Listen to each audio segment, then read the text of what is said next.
Ladies and gentlemen, if you are thinking of buying a new car, upgrading from a rickety sedan to a rugged SUV, or dreaming of a shiny electric car like in the advertisements, then wait, stop, don't put down your money yet.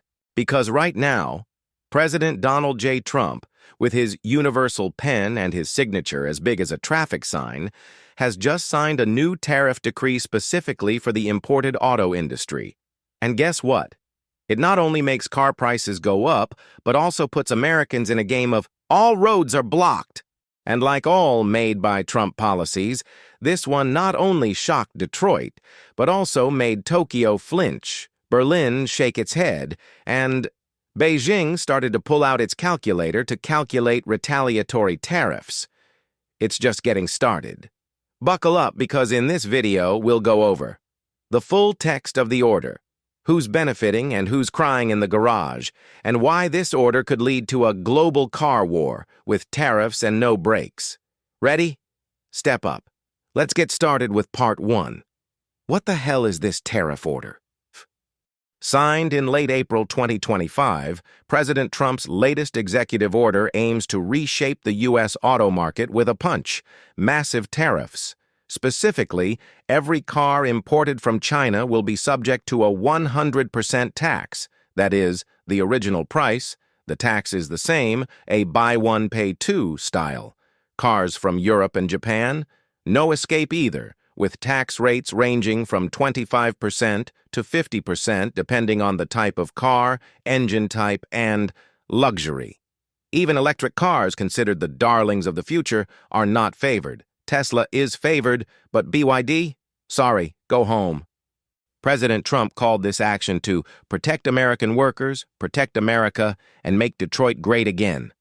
But analysts are temporarily calling this the Trump-mobile tax, because if this decree is successful, only American cars will be on the road, and people will have to run.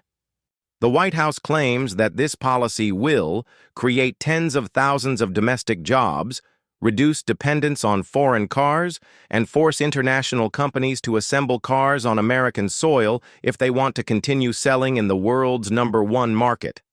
It sounds reasonable, but the question is, if the price of imported cars skyrockets, are American consumers really willing to spend thousands of dollars more just to support America?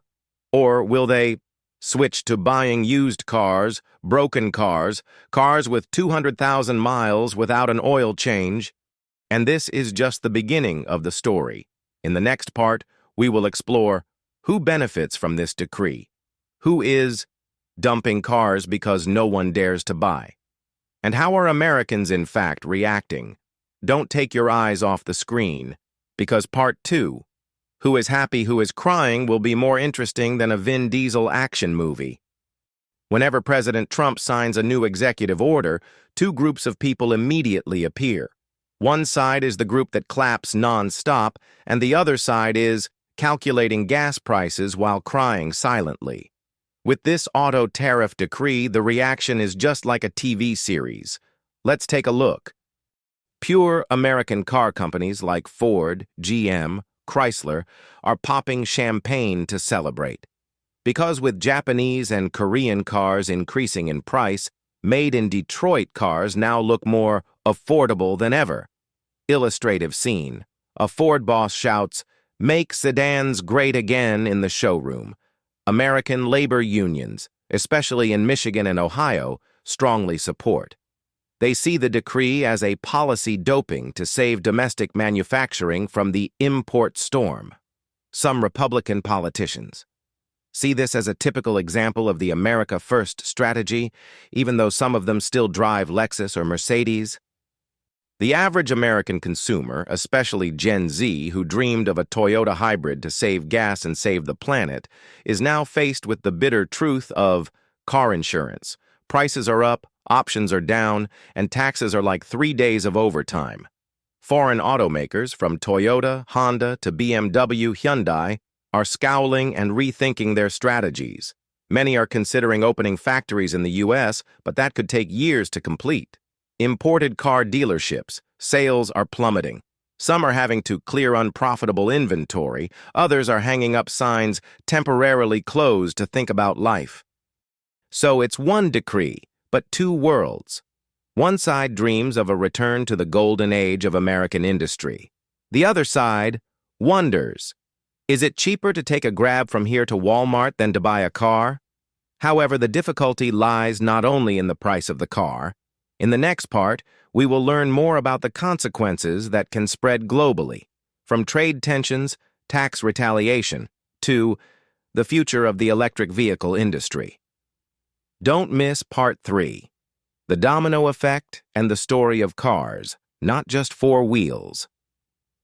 A tariff decree sounds like an internal affair. But no, for the U.S., every decision has a global ripple effect. And this auto tariff decree is no exception.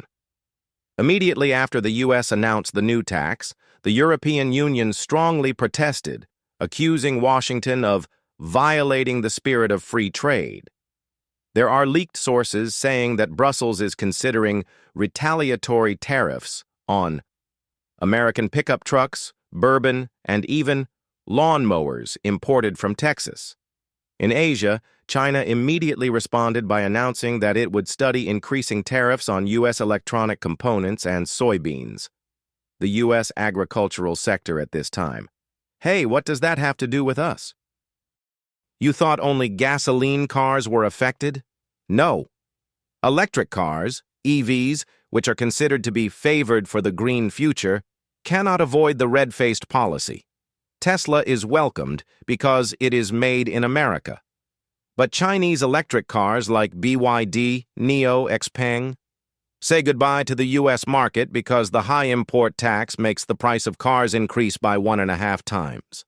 Experts call this a step backward for the green car race because less competition, no price reduction. People cannot dream of electric cars. Many analysts believe that this tax decree is more political than economic. With the 2024 election season just around the corner and Mr. Trump paving the way to strengthen his image as the president of American workers, then such an industrial protection move is both reasonable and symbolic. But if it continues, the consequences could be the U.S. is sued at the WTO, trade partners lose trust, and most importantly, American consumers have to pay more for each car purchase, no matter how patriotic. In short, this decree is like a concept car. It looks cool, but once you drive it, you will see. It consumes gas, is difficult to turn around, and the repair costs are as high as student interest rates. But don't pull out the keys yet, because the conclusion will help you summarize quickly and answer the biggest question: who is winning? And who is sitting on the wheel? So with just a signature and a pen bigger than Tesla CEO's ego, President Trump has restarted the trade protection campaign with a policy revving. The result? Imported cars increase in price, international allies frown, consumers are confused in showrooms, and domestic car companies clap their hands, both happy and worried. Someone said, every U.S. president leaves a legacy. Obama has Obamacare. Trump's previous term had the wall. And this time, maybe. The parking lot is full of old cars. No one can buy a new car. If you found this video helpful in understanding the policy, and still enough to make you laugh like you've been taxed twice, then, subscribe to the channel so you don't miss out on more just right, just funny news analysis, and share it with your friends who are on the fence about buying a car so they know why their favorite Toyota is now as expensive as a Tesla running on gold.